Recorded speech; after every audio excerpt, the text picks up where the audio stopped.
Morning, everyone. I knew that. Medical students, you probably take strategic power naps between anxiety and caffeine. And I also know what some of you might be thinking right now. Another motivational speaker is here. She will say, follow your passion. And tomorrow, we again have a pharmacology viva. Relax. I'm not here to motivate you. I'm here to confuse you a little because my life did not start and begin the way it was planned.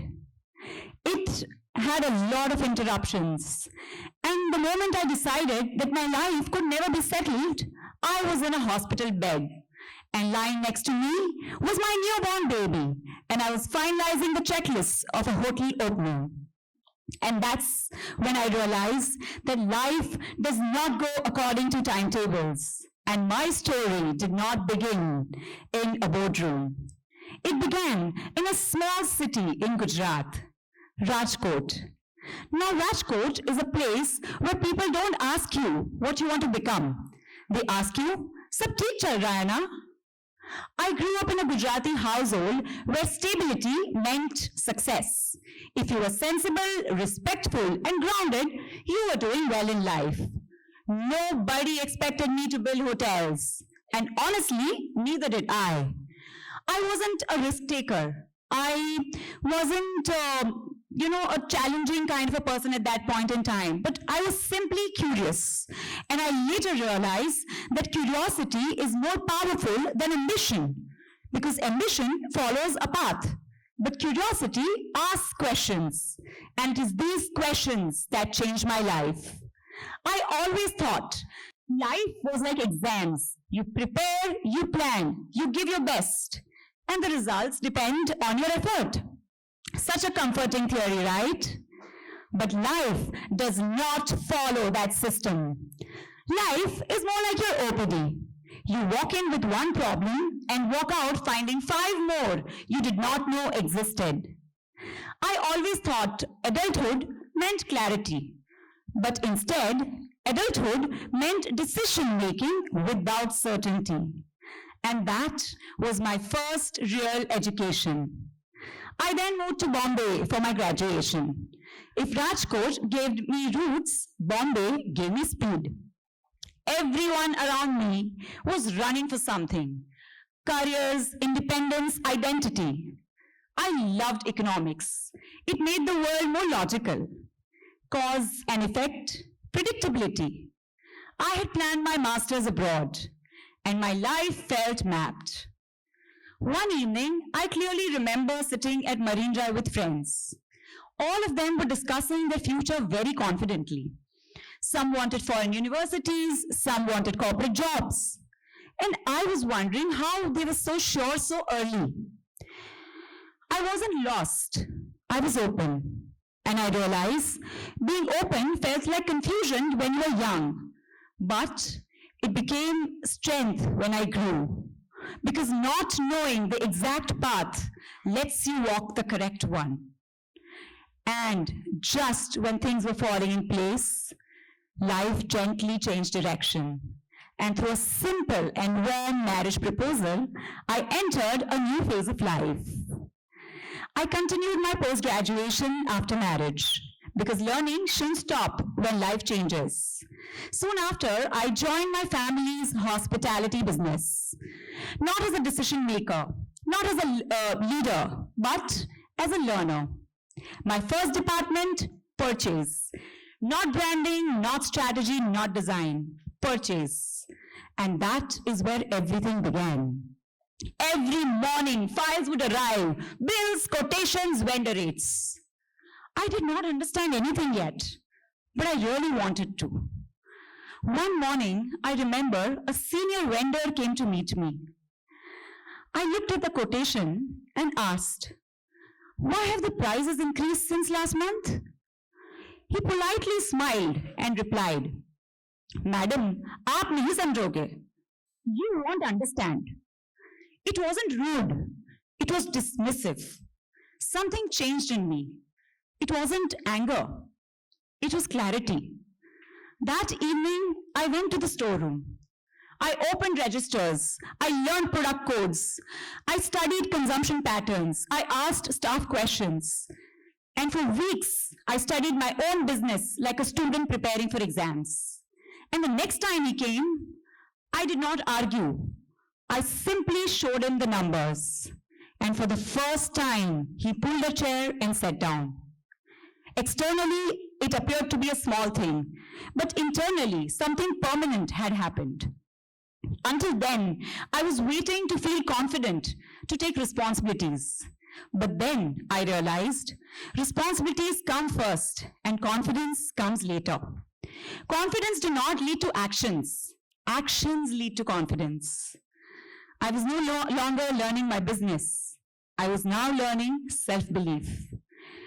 Around that time, my father reminded me of a poem by late Sri Harivansh Rai Bachchan. I did not understand it then, but I lived it later. The poem said, लहरों से डरकर नौका पार नहीं होती, नन्ही चींटी जब दाना लेकर चलती है, चढ़ती दीवारों पे 100 बार फिसलती है, मन का विश्वास रगों में साहस भरता है, गिरकर चलना, चलकर गिरना न अखरता है, आखिर उसकी मेहनत बेकार नहीं होती, कोशिश करने वालों की हार नहीं होती, डुबकियां सिंधु में गोताखोर लगाता है, जा जाकर खाली हाथ वापस लौट आता है, मिलते न सहज ही मोती गहरे पानी में, बढ़ता दुगना उत्साह उसी हैरानी में, मुट्ठी उसकी खाली हर बार नहीं होती, कोशिश करने वालों की हार नहीं होती, असफलता एक चुनौती है, स्वीकार करो, क्या कमी रह गई है, देखो और सुधार करो, जब तक न सफल हो तुम, नींद चैन सब त्यागो तुम, संघर्ष का मैदान छोड़कर मत भागो तुम, कुछ किए बिना ही जय जयकार नहीं होती, कोशिश करने वालों की हार नहीं होती. A tiny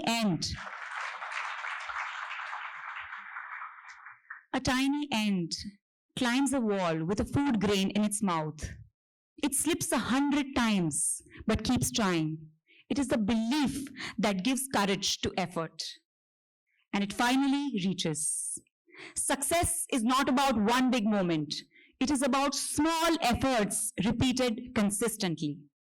And when I was just about to test the belief and I felt in control of my life just upgraded the syllabus. Motherhood. Before Hillock Ahmedabad was launched, I had already become a mother twice. Sleep disappeared. Schedules disappeared. My baby, the younger one, was just 20 days old when Hillock Ahmedabad was opening. So meetings happened in the hospital rooms. Calls happened between feeds.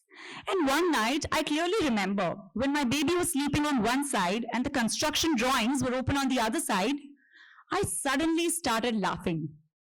Because just a few years earlier, my biggest stress was college assignments. And now it was employees, salaries, the building, a family, and a newborn. Maybe we do not grow slowly into responsibilities. Sometimes life trusts us with more than what we can handle. And by handling it, we discover who we are. And I realized that if I can nurture a life, I can nurture a dream. So, Hillock Ahmedabad was not a business project anymore. It became personal. I was involved in everything, from the structure to the foundation, to the carpets, the chandeliers, the crockery, the cutlery, the glassware, and what not. And I realized hospitality is not about a building. It is about a feeling. Europe inspires me greatly. So before the hotel opened, we flew to Paris to experience the Four Seasons George V.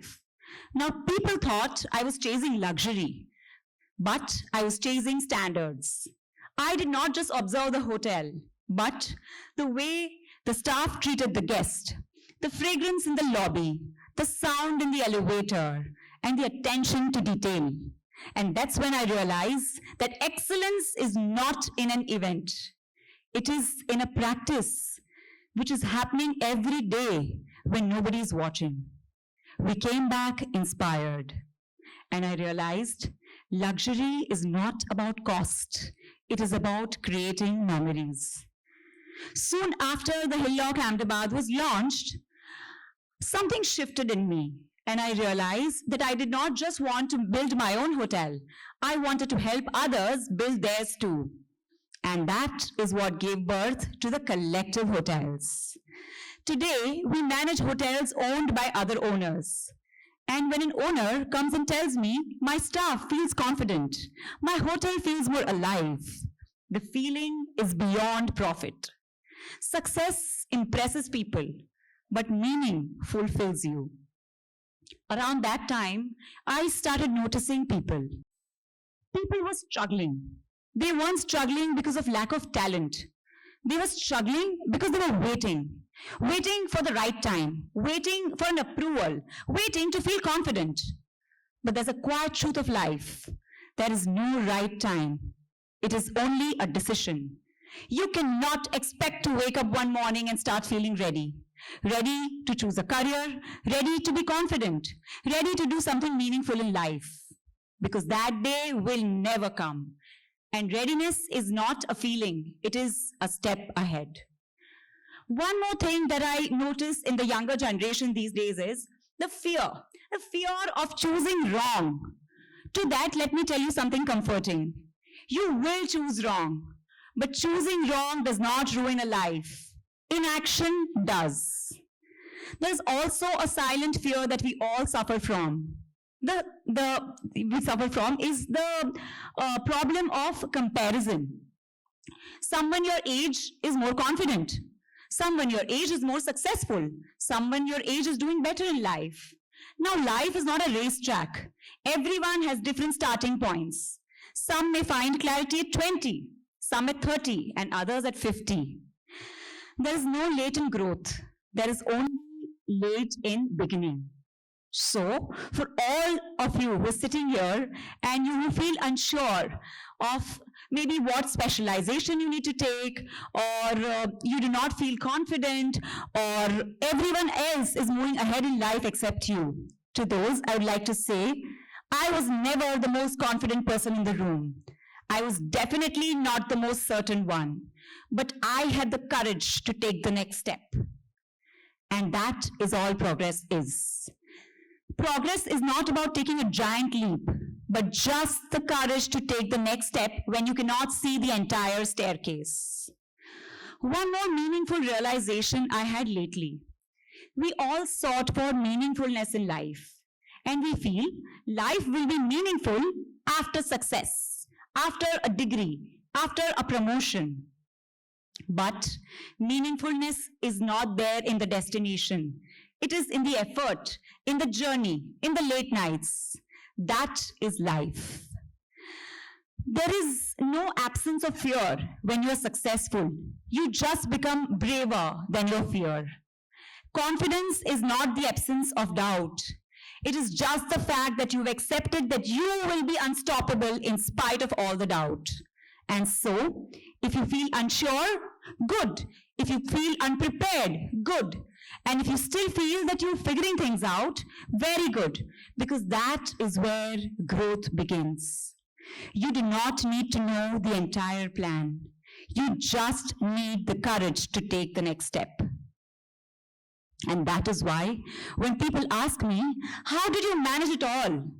I just say, I did not manage roles. I managed energy. There were days I doubted myself. There were days I was exhausted. There were days I felt I wasn't just enough as a professional, as a mother, as a person. But every day I showed up. I showed up not perfectly, but honestly. I showed up when my child was 20 days old and the hotel was opening. I showed up when everybody doubted my decision. I showed up when it would have been the easiest to wait. And slowly, showing up became my strength. So, remember one thing. You do not need permission to begin. You do not need certainty to start. You do not need life to settle first, because life does not settle first. You rise first. Your life is just yours and cannot be compared with anyone else's. So, when life asks you, are you ready? I hope your answer is maybe not, but I'm starting anyways.